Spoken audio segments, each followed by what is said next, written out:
শনিবার টিটাগড়ের kelvin jute মিলের সামনে থেকে ব্যারাকপুর লোকসভার তৃণমূল প্রার্থী পার্থ ভৌমিকের সমর্থনে এক বর্ণাঢ্য পদযাত্রা অনুষ্ঠিত হয়।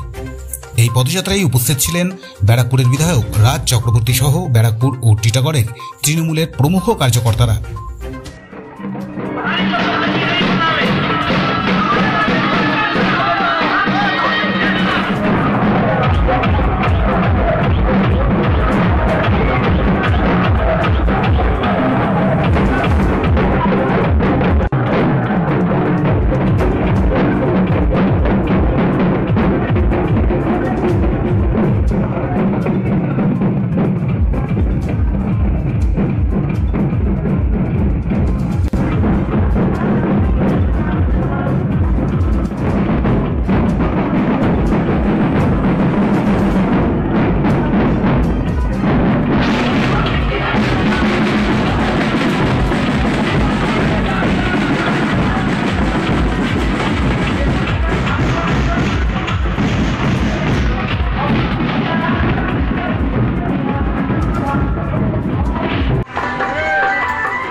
ভিডিও জার্নালিস্ট তপন রায়ের সাথে রাজু রায় চৌধুরীর প্রতিবেদন, আজকের সংবাদ।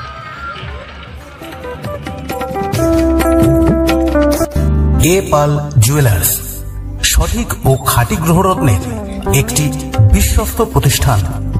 হালকা ও ভারী হলমার্কের সব রকম অলংকারের বিপুল সম্ভার।